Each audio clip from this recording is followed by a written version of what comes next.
Em Isaías capítulo 1. Isaías capítulo 1.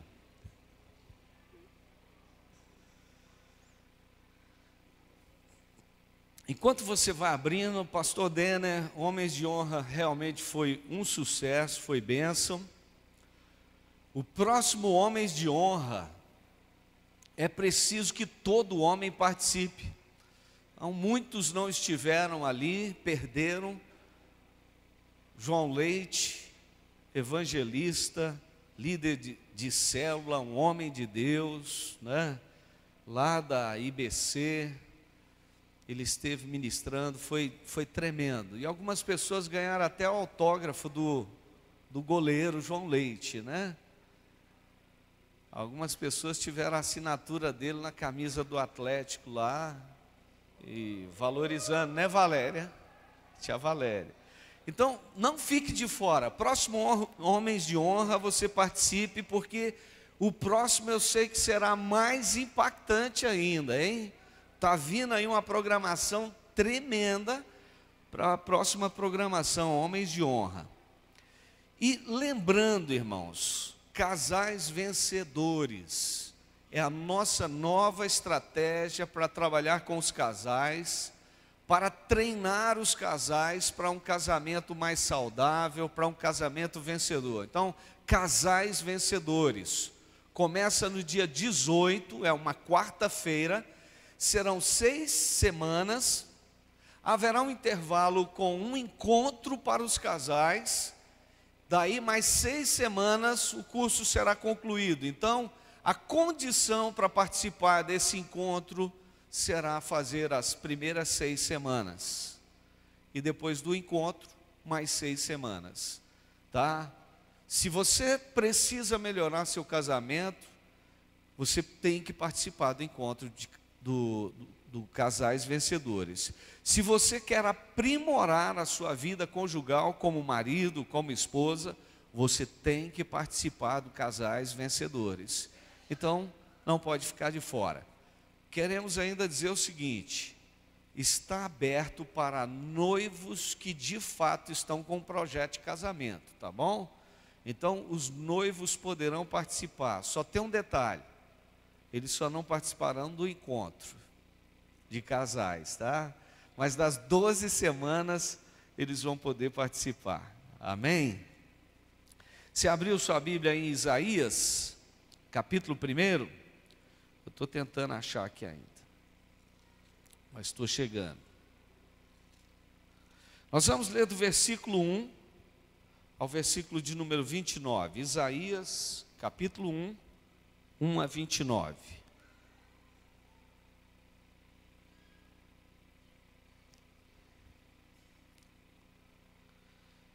Visão de Isaías, filho de Amós, que ele teve a respeito de Judá e Jerusalém nos dias de Uzias, Jotão, Acás e Ezequias, reis de Judá. Ouvi, ó céus, e dá ouvidos, ó terra, porque o Senhor é quem fala. Criei filhos e os engrandeci, mas eles estão revoltados contra mim. O boi conhece o seu possuidor e o jumento o dono da sua manjedoura, mas Israel não tem conhecimento, o meu povo não entende. Ai desta nação pecaminosa, povo carregado de iniquidade, raça de malignos, filhos corruptores, abandonaram ao Senhor, blasfemaram do Santo de Israel e voltaram para trás. Porque a vez de ainda ser feridos, visto que continuais em rebeldia, toda a cabeça está doente e todo o coração enfermo, desde a planta do pé até a cabeça, não há nele coisa sã, senão feridas, contusões e chagas inflamadas, umas e outras não espremidas, nem atadas, nem amolecidas com óleo. A vossa terra está assolada, as vossas cidades consumidas pelo fogo, e a vossa lavoura os estranhos devoram em vossa presença. E a terra se acha devastada como numa subversão de estranhos. A filha de Sião é deixada como a choça na vinha, como a palhoça do pepinal, como cidade sitiada. Se o Senhor dos Exércitos não tivesse deixado alguns sobreviventes, já nos teríamos tornado como Sodoma e semelhante a Gomorra. Ouvi a palavra do Senhor, vós príncipes de Sodoma. Prestai ouvidos à lei do nosso Deus, vós povo de Gomorra. De que me serve a mim a multidão dos vossos sacrifícios, diz o Senhor? Estou farto de holocaustos e carneiros, de gordura de animais cevados. Não me agrado de sangue de novilhos, nem de cordeiros, nem de bodes. Quando vindes para comparecer perante mim, quem vos requereu só pisardes os meus átrios? Não continueis a trazer ofertas vãs e incenso. O incenso é para mim abominação, e também as festas da lua nova, e os sábados, e a convocação das congregações. Não posso suportar iniquidade associada ao ajuntamento solene. As vossas festas da lua nova e as vossas solenidades, a minha alma as aborrece. Já me são pesadas, estou cansado de as sofrer. Pelo que quando estendeis as mãos, escondo de vós os olhos. Sim, quando multiplicais as vossas orações, não as ouço, porque as vossas mãos estão cheias de sangue. Levantai-vos, purificai-vos, tirai a maldade de vossos atos diante de meus olhos. Cessai de fazer o mal e aprendei a fazer o bem. Atendei à justiça, repreendei o opressor, defendei o direito do órfão, pleiteai a causa das viúvas. Vinde e arrazoemos, diz o Senhor. Ainda que os vossos pecados são como a escarlate, eles se tornarão brancos como a neve. Ainda que sejam vermelhos como o carmesim, se tornarão como a lã. Se quiserdes e me ouvirdes, comereis o melhor desta terra. Mas se recusardes e fordes rebeldes, sereis devorados à espada, porque a boca do Senhor o disse. Amém. Vamos ler juntos o versículo 19 e o 20. Se quiserdes e me ouvirdes, comereis o melhor desta terra. Mas se recusardes e fordes rebeldes, sereis devorados à espada, porque a boca do Senhor o disse. Amém. Vamos orar. Senhor, ministra aos nossos corações. Nós queremos receber a revelação, o rema do Senhor, para como igreja sermos de fato, Deus, colocados nos trilhos, para podermos caminhar na Tua presença, andar diante do Senhor de forma reta, coerente, para experimentarmos o melhor do Senhor nesta terra. Eu quero o melhor do Senhor nesta terra. Diga isso para Deus: eu quero o melhor do Senhor nesta terra. Eu quero o melhor do Senhor nesta terra. Senhor, nós queremos o melhor do Senhor para a nossa terra. Queremos o melhor do Senhor para a nossa cidade. Queremos o melhor do Senhor para a nossa nação, para o nosso país. Nós queremos o cumprimento da Tua palavra. Se quiserdes e me ouvirdes, comereis o melhor desta terra. Em nome de Jesus. Fala conosco. Fala conosco. Amém.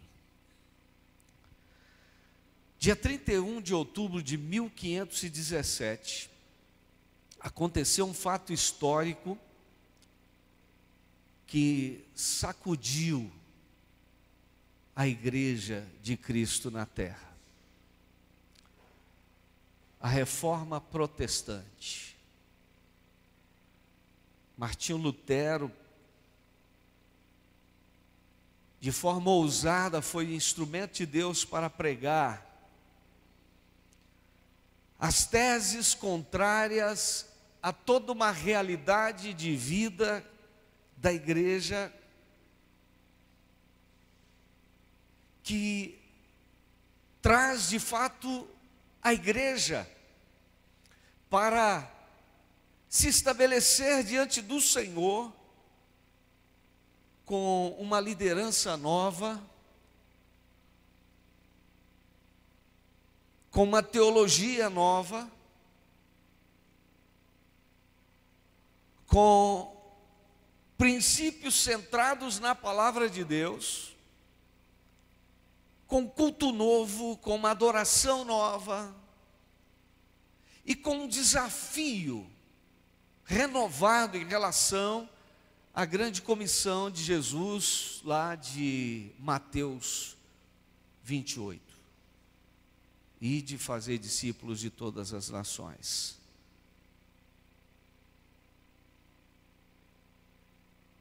Dia 31 de outubro de 2017, estaremos comemorando 500 anos da Reforma Protestante, amém? Esse é um marco, queridos. Esse é um mês para nós, para a igreja cristã, para a igreja herdeira da Reforma Protestante, realmente, que tem que nos trazer alegria, mas também desafios. Eu quero nesta noite pegar exatamente esta revelação de Deus ao profeta Isaías, para a sua geração, e trazer um paralelo, né, em relação à reforma de 1517 e o desafio da igreja nos 500 anos da Reforma Protestante.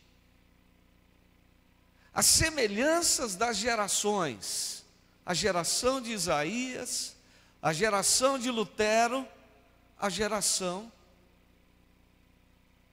sua geração, a nossa geração. Nós temos grandes desafios. Nós estamos ainda dentro daquela palavra que o Senhor lançou ao profeta, dizendo: olha, diga ao meu povo, se quiserdes e me ouvirdes, comereis o melhor desta terra. Essa palavra é para você hoje, é para mim hoje, é para a igreja hoje, é para nós, queridos, amém?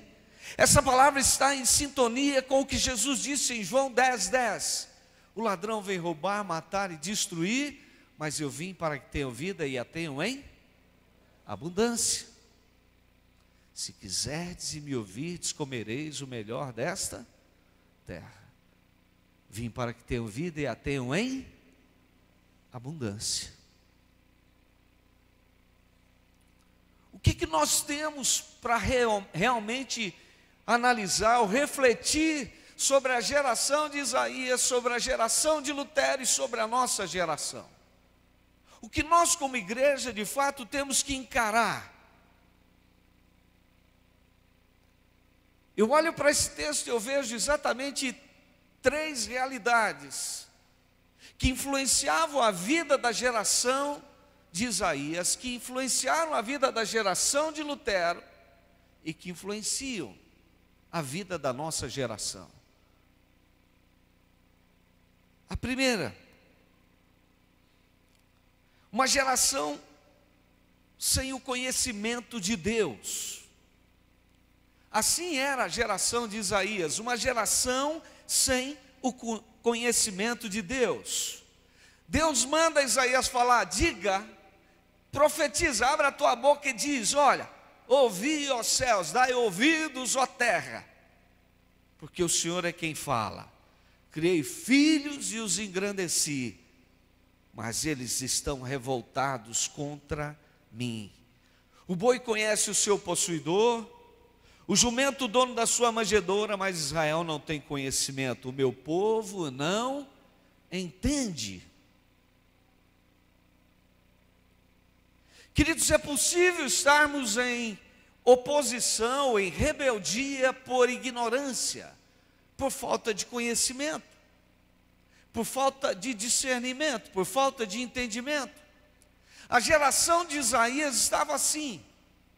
Ela devia adorar, ela devia servir a Deus, mas eles eram revoltados com Deus. A geração de Lutero, a nossa geração. Quantas pessoas revoltadas com Deus? Quantas pessoas insatisfeitas com Deus? Quantas pessoas andando em rebeldia? Você conhece? Nós conhecemos, queridos.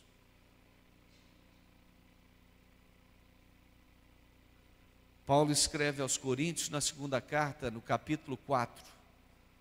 E lá no versículo 3 ele diz: mas se o nosso evangelho ainda está encoberto, é para os que se perdem que está encoberto. No versículo 4 ele diz: porque o Deus deste século cegou o entendimento dos incrédulos, para que não lhes resplandeça a luz do evangelho da glória de Cristo. Qual é a imagem de Deus?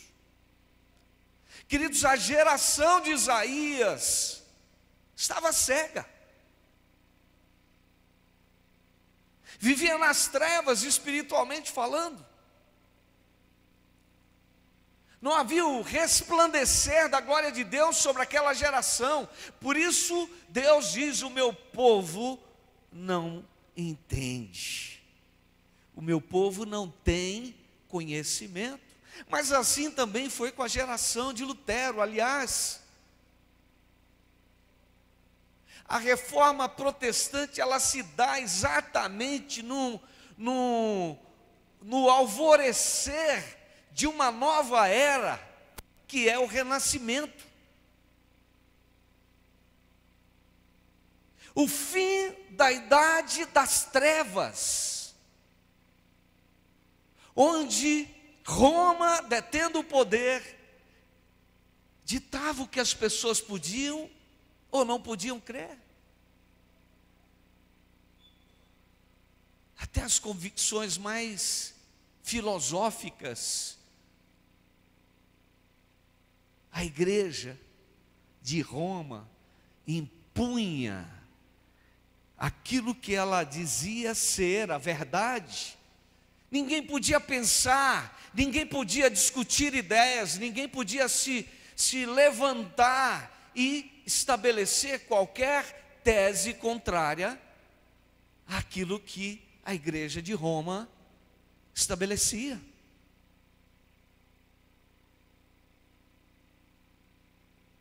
Qualquer pensamento contrário, qualquer tese contrária era refutada.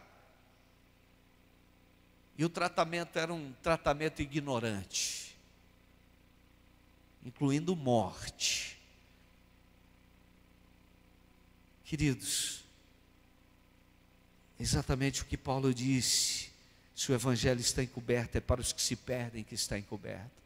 Porque o Deus desse século cegou o entendimento dos incrédulos, para que não lhes resplandeça a luz do evangelho de Cristo. É a mesma realidade da nossa geração. Nós estamos vivendo, queridos, num tempo em que as pessoas estão sem o conhecimento de Deus. O profeta Oséias, no capítulo 4, versículo 6, ele diz: o meu povo está sendo destruído porque lhe falta conhecimento.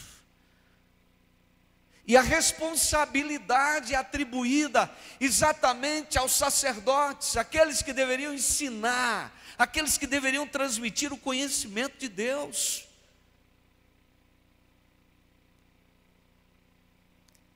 Queridos, uma geração sem o conhecimento de Deus é uma geração que precisa ser sacudida.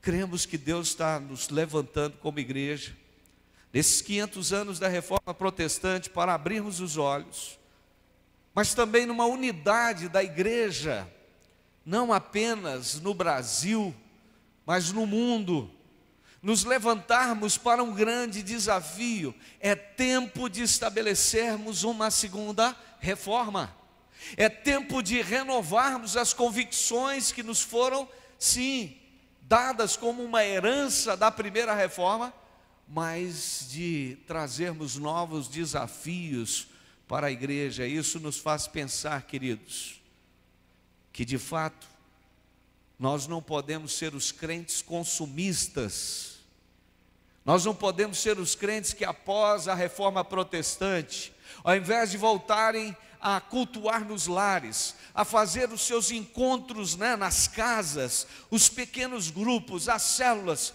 ela foi acomodada dentro dos templos.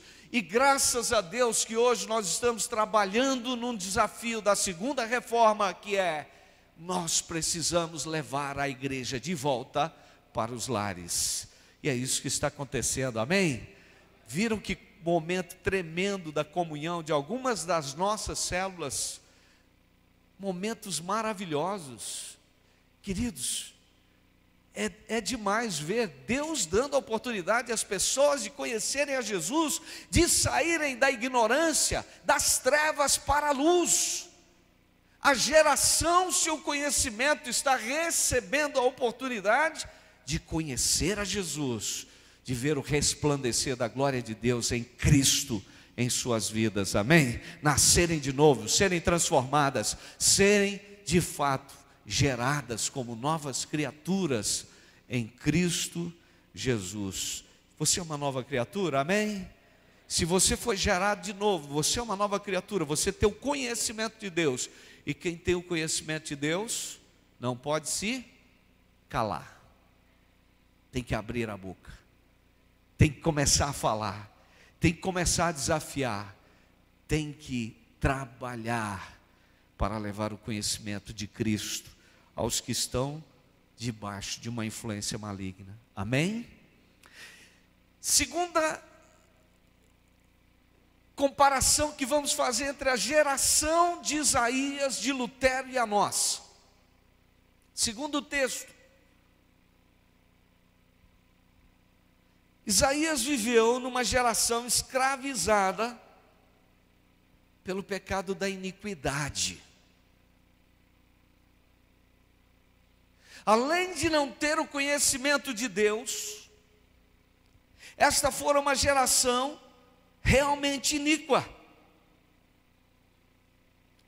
Nós temos a palavra do Senhor no versículo de número 3, aliás, no versículo de número 4,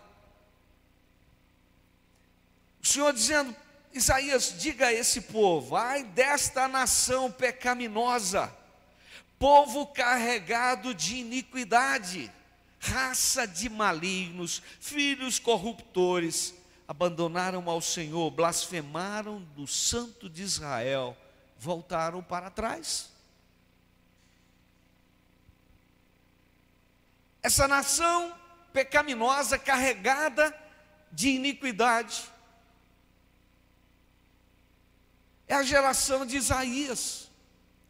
Mas essa também, queridos, é a geração de Lutero. Essa também é a nossa geração. Há um fato que predomina nas três gerações: a iniquidade.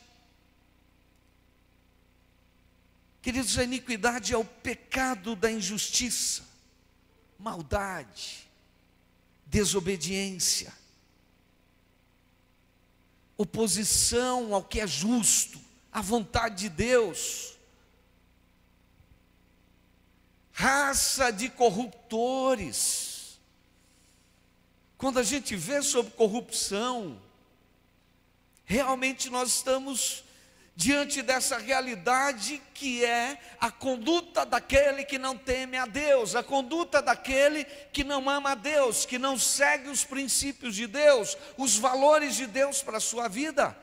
A maldade está presente. Aliás, aqui Deus diz que eles são malignos, a malignidade está presente. O iníquo só sabe fazer uma coisa: pecar. Ele só sabe se opor a Deus, à vontade de Deus. Ele só sabe praticar o mal. Ele só sabe viver a realidade da injustiça. Mas eu quero ainda destacar uma questão, queridos: a iniquidade como heranças geracionais ou pecados geracionais. Quando uma geração não ama a Deus, a consequência é uma colheita de iniquidade, do pecado da iniquidade. O pai e a mãe que não amam a Deus, sabe o que estão fazendo? Semeando a semente da iniquidade no coração dos seus filhos. Estão amaldiçoando 4 gerações. E um dos grandes desafios, amados, é nós pormos fim exatamente nesta herança de pecados geracionais. Como percebemos isto? Famílias que o casamento nunca prospera.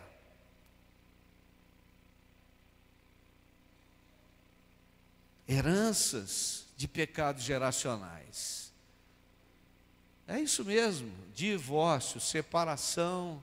O casamento da tataravó não deu certo, da bisavó não deu certo, da avó não deu certo, pai da mãe não deu certo. Violência, derramamento de sangue. Sabe, parece que sem mais nem menos, algumas pessoas são mais bravas do que as outras, mas não é não. Derramamento de sangue numa geração vai gerar homens violentos, mulheres violentas. A descendência de Caim, a descendência dos violentos, dos criminosos.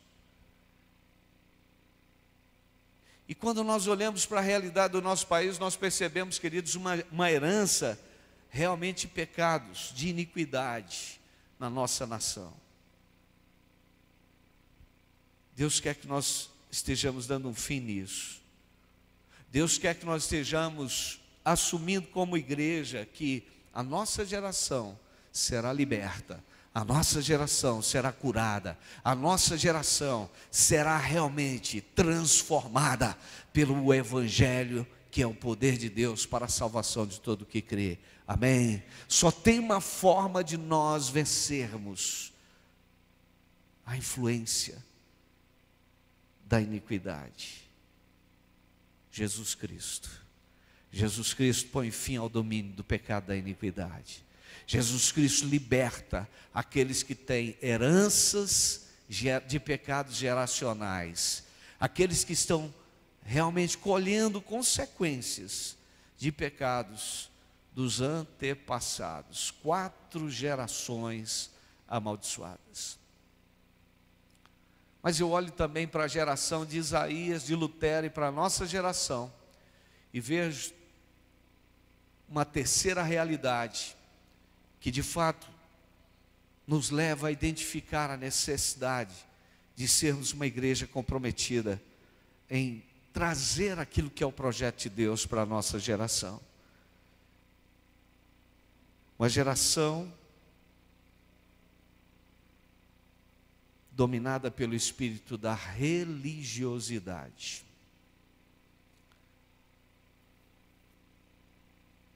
Deus chega a falar com Isaías: olha, diga para esse povo que não me serve nada a multidão dos sacrifícios deles. Eu estou farto dos holocaustos que vocês trazem, das oferendas que vocês trazem. Eu estou farto do derramamento de sangue de novilhos, de pombos, de rolinhas, de cordeiro. Deus fala: olha, eu não aguento as festas religiosas de vocês, isso me enoja. Queridos,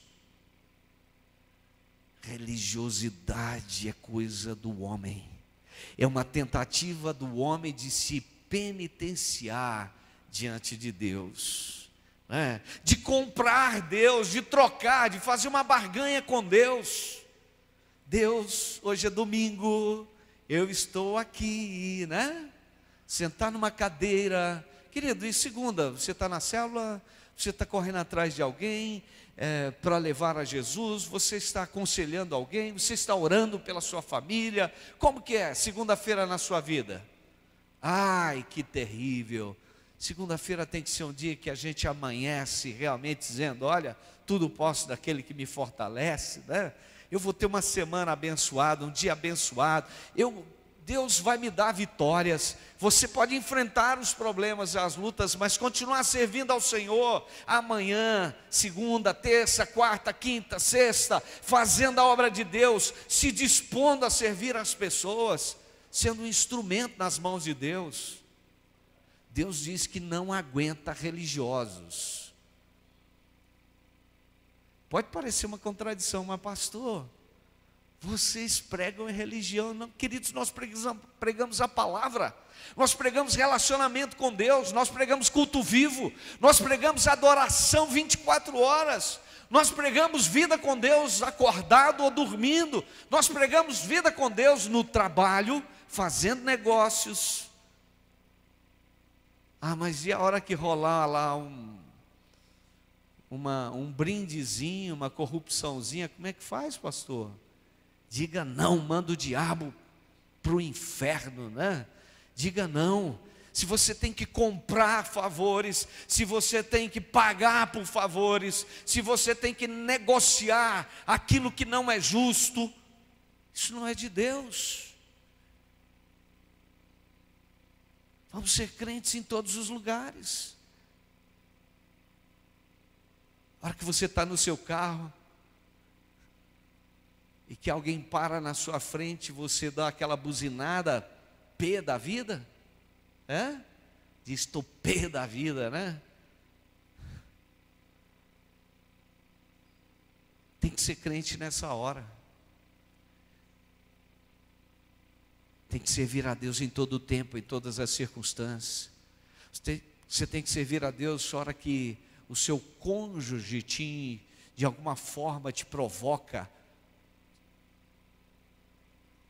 Você tem que servir a Deus quando o seu filho te desafia. Você tem que servir a Deus quando você está cansado e tem que fazer o trabalho na sua empresa, e ao invés de dar aquele migué ou aquela enrolada, você vai dizer, eu vou honrar os meus patrões, e eu vou fazer o que eu tenho que fazer, eu vou servir a Deus em todas as circunstâncias. Mas, queridos, voltando, espírito da religiosidade. Infelizmente alguns estão viciados no primeiro modelo da igreja a partir de Constantino, no IV século. Viciados em consumir, eu sou um consumidor. Os produtores vão me servir. Quero ver o que essa igreja tem para me oferecer. E o que você tem a oferecer para Jesus? Jesus está esperando o seu tempo, está esperando o seu dinheiro, está esperando a sua disposição, está esperando a sua saúde, as suas energias. Ele está esperando você arregaçar as mangas, sair do comodismo. Jesus está esperando você deixar de ser um religioso que pensa que uma vez ou outra se levanta e faz algumas coisas e agrada ao Senhor. Se é seu problema a religiosidade, mas se não é, o Senhor está esperando uma igreja que se levanta e diz, nós vamos combater o espírito da religiosidade. Nós vamos combater esse espírito que prende as pessoas nas tradições, que prende as pessoas nas cerimônias, nos rituais, que prende as pessoas no culto vazio, sem vida, nas repetições. Você quer ver seus familiares morrer sem Jesus?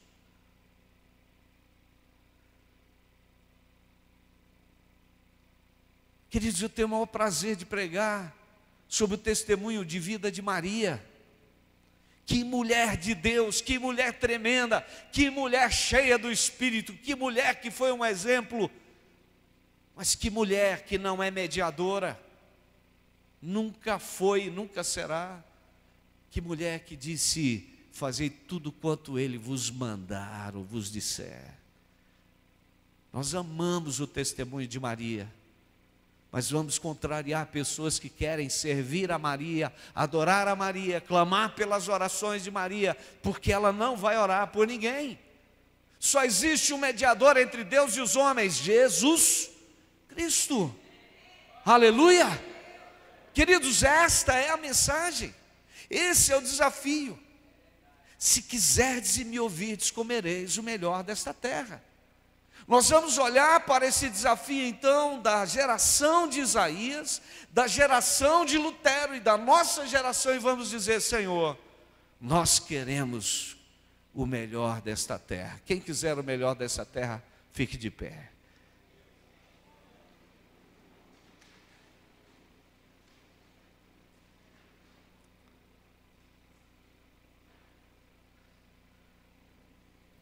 Nunca encare o desafio que nós trazemos na palavra do Senhor para você como algo pessoal. Não existe aqui a palavra pessoal do pastor Emerson confrontando A, B, C, D.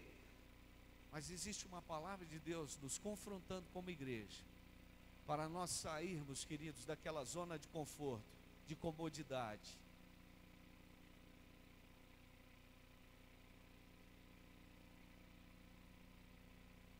Foi exatamente um ex-presidente dos Estados Unidos que disse que os americanos não deveriam perguntar o que o país poderia fazer por eles, mas o que eles poderiam fazer pelo país. Trazendo isso para a nossa realidade, não pergunte o que a igreja pode fazer por você. Pergunte-se a si mesmo: o que eu posso fazer pela igreja? Sabe o que Jesus fez pela igreja? Ele a amou, Ele se entregou por ela, Ele morreu por ela. E Ele está esperando de mim, de você, de nós, da igreja hoje, paixão, amor. Quantas vidas perecendo, precisando dEle. Queridos, nós não vamos deixar morrer esse desafio de sermos a igreja que pratica a vida cristã realmente segundo a palavra. Salvar o mundo, salvar os perdidos, salvar os pecadores, salvar os que não têm conhecimento de Deus, os que estão vivendo na iniquidade, os que estão na prática da religiosidade. Esse é o desafio da geração de Isaías, é o desafio da geração de Lutero, é o desafio da nossa geração. Deus quer usar você, Deus quer nos usar. Para isso nós temos que nos dispor. Deixa Deus vir sobre a sua vida. Deixa Jesus vir sobre a sua vida.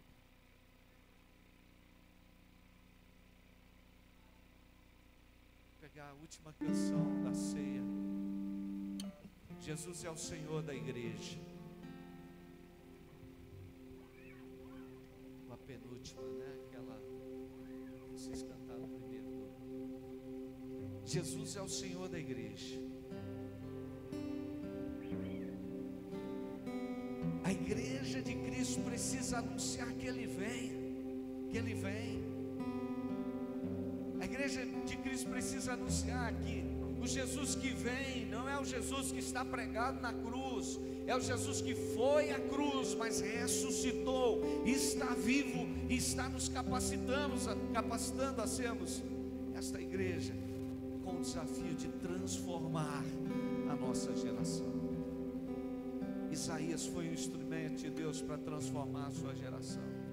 Lutero foi um instrumento de Deus para transformar a sua geração. Você e eu, nós hoje somos instrumentos do Senhor para transformar a nossa geração.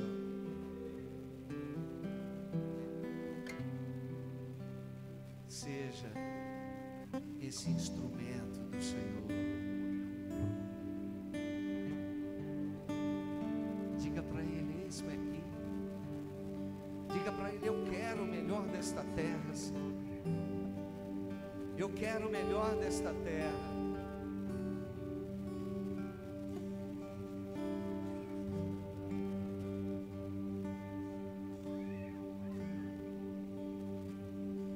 Diga para Jesus: eu quero. Menino nasceu como um filho, se nos deu. Ele é o Senhor da igreja. Ele é o próprio Deus. Ele é a razão de ser da igreja.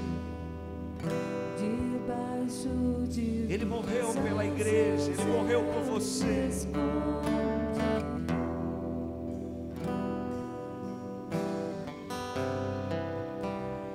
E o seu nome é Ele morreu pela nossa geração, maravilhoso. pelos que estão nas trevas, se não o conhecem. Glória ao Príncipe. Pelos que estão na iniquidade, pelos que vivem enganados pela religião.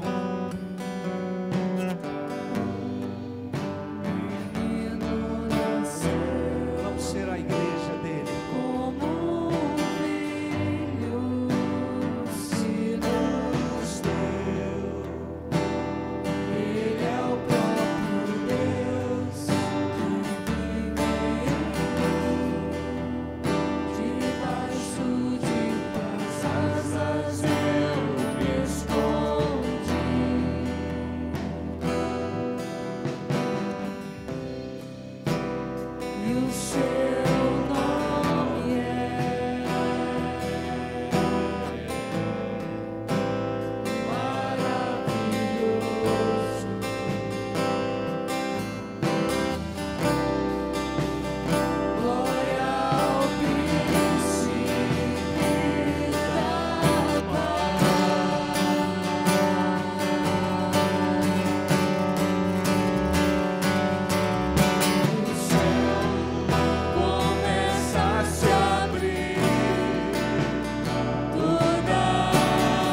vocês, venho nos buscar.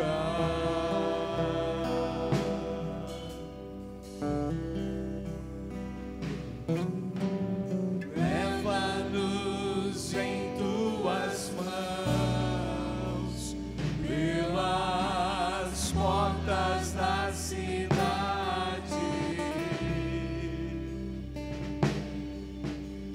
na Nova Jerusalém, tua noiva vai entrar.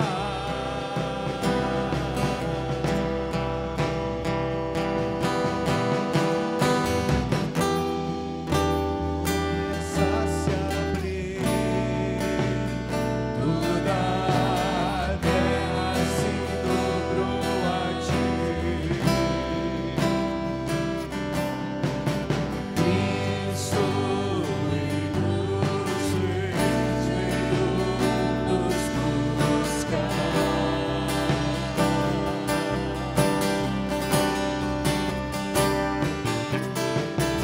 Leva-nos em tuas mãos, pelas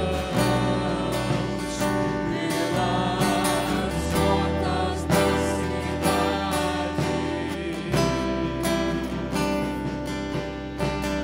na Nova Jerusalém, tua noiva vai entrar.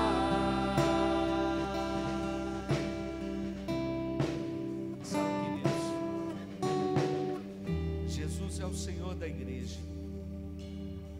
E nós, como igreja, precisamos de fato revelar a glória dele para a nossa geração. Nós precisamos marcar a nossa geração. Quando as pessoas olharem para nós, elas precisam ver a glória de Deus. Elas precisam ver Jesus, a salvação em Cristo. Aqueles que estão nas trevas precisam ver a glória de Cristo, a luz dele brilhando em você e em mim. Aqueles que estão vivendo na iniquidade, na malignidade, precisam se ver realmente atraídos por Cristo através da igreja. Nós não podemos ser uma geração de religiosos. Precisamos ser uma geração de cristãos que adotam o desafio de transformar a nossa geração. Somos transformados para transformar.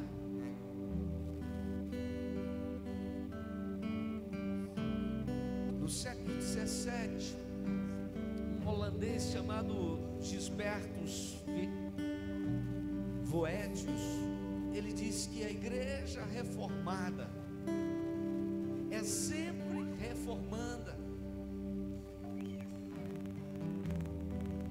Somos a igreja que vai continuar reformando e não aceitando o domínio da ignorância, da falta do conhecimento, o domínio das trevas.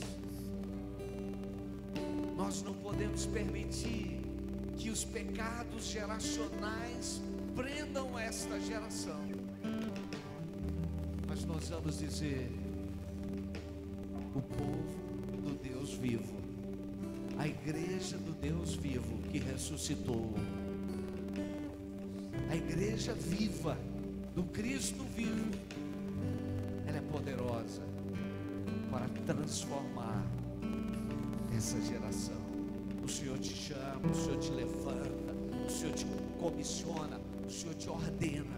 Seja o instrumento dele para dizer às pessoas: se quiserdes e ouvirdes ao Senhor, comereis o melhor desta terra. Vamos provar o melhor desta terra, queridos. Vamos viver o melhor desta terra. Os céus se abrirão, Jesus virá em glória e Ele vai levar a sua igreja. Ele é o Senhor, Ele é o cabeça da igreja. Nós o glorificamos e dizemos: reina sobre a tua igreja, Senhor. Que venha uma unção sobre esta igreja, amados, para conquistar muitas vidas. não nos preocupa o espaço, mas queremos que muitas casas, muitos lares se abram, e que as células tomem conta desta cidade, e que esta geração seja transformada pelo Evangelho, que é o poder de Deus para a salvação de todo aquele que crê. A igreja da reforma é a igreja que continuará reformando as próximas gerações. Amém. Eu queria que você orasse comigo, com seus olhos fechados. Diga: Senhor, eu recebo esta palavra como um desafio para a minha vida. Senhor, eu quero te conhecer mais e mais. Eu não quero ser destruído por falta de conhecimento do Senhor, mas eu quero que o Senhor use a minha vida para ajudar os que estão nas trevas, os que não te conhecem, a te conhecer. Senhor, eu renuncio, eu revogo toda sentença de pecados geracionais, de iniquidade sobre a minha vida. Se há ainda algum resquício dos meus tataravós, bisavós, avós, dos meus pais, com derramamento de sangue, com prostituição, perversão, pecados de impureza, idolatria, ocultismo, feitiçaria, eu quero me desvencilhar, eu quero renunciar todo pecado geracional sobre a minha vida. Eu quero a bênção do Senhor sobre a minha vida, sobre a minha casa, sobre a minha descendência, e como igreja, sobre a nossa geração. Longe de nós nos tornarmos religiosos, que o Espírito Santo nos conduza de forma avivada, renovada na tua presença, ó Pai, em nome de Jesus. Amém. Senhor, derrama a tua graça e a tua unção sobre a tua igreja. Somos herdeiros, sim, dessa reforma lá do profeta Isaías, da reforma do século 17,